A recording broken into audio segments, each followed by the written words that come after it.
Austin, Sam, congratulations on a third season. How does it feel to be given this opportunity by Apple?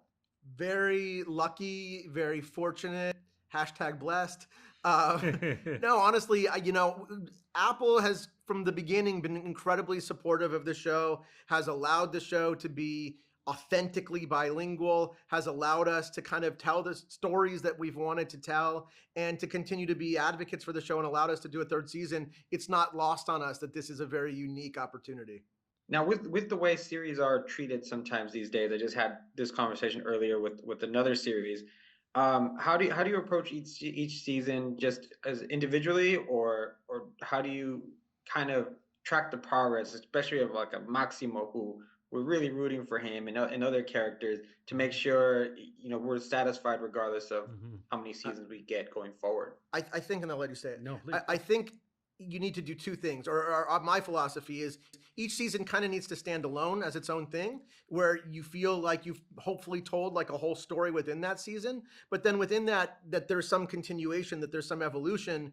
And we ended season two on a pretty big cliffhanger, and we sort of opened the door at the end of season two for new opportunities and new storylines. So there's an opportunity to evolve each season, to go new places, to figure out how to keep upping the ante and making it bigger, but still trying to be in the same tonal sweet spot so it still feels like the same show. I think that is the challenge and the risk. And I think you got to also keep taking risk each season to get people to want to come back for more, so it doesn't just feel like more of the same old thing. And as we were plotting out this show, Sam and I meet well in advance of the writers and everybody else, and we start to talk about what a season could look like, and so that we map it out. But we also know we're going to start here, end here, but will be a great point to then start the next season. Yes, it's really about surprising ourselves at times too, and getting to a place where there's a fork in the road, and then as we see the season unfold, we have choices that we can still make towards the end. So we don't feel completely locked into one possible outcome. But when I came in on the third season, and Austin and the showrunner of the first two seasons, and Eduardo and Jason Schumann had created such a rich world and had thought about the bigger arc, right? It's so great that we have this overarching arc already where we know Maximo is looking back on his life with both fondness and regret. What a great combination to explore in series. And so there's so many places you can go with that kind of muse.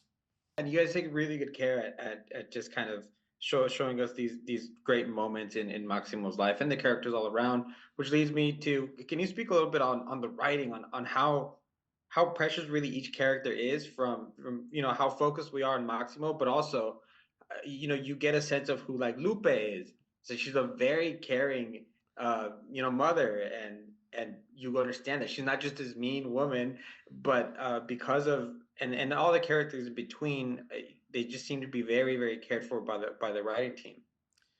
Yeah, I'll just start and then let you get. I think I just think about Chad as one example. I don't know why he popped into my head, but in the creation of Chad, just in the very beginning of the show, there was always the stereotype of like the blonde Billy Zabka villain, prep guy, Ted McGinley from the 80s. So it was like we intentionally create a character that you think is this trope, but then very quickly you start to realize the vulnerabilities and the insecurities and all of those things underneath. And I think we try to do that with every one of these characters. I think that we're as writers always trying to find ways to three-dimensionalize them, to defy expectations, to you think somebody's one thing, but don't judge a book by its cover. I think that's sort of core to the show, and it's also how you make people feel real and have human and are human, because not everybody, nobody's just one thing. And if Lupe is this way, why is she that way? She's not like, I think the bad writing is Lupe is just mean,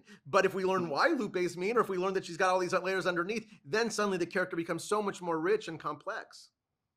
Yeah, and I would just add in the Chad piece, it was, one of my favorite moments in the whole season is we played Chad very much on purpose at the beginning of the season with a very funny runner where he's trying different jobs at Las Colinas to find himself. And as you can imagine, that's just comic gold to see this funny kind of somewhat unself-aware, goofy character go through that. But near the end of the season, he has a hero moment where he's able to warren together all these different experiences and take charge of his life. And I gotta say, I love that guy. At the end of that scene, as a somewhat problematic dude, I'm rooting for him. And that I think is what. And you know what? That's because Apple gave us a third season. You know, when you go deeper into a show, you're able to say, hey, not everyone is exactly who you thought. And with more and more time, we can just continue to do that with all of our characters. And I hope to see you guys on a fourth season. Thank you so much for your time.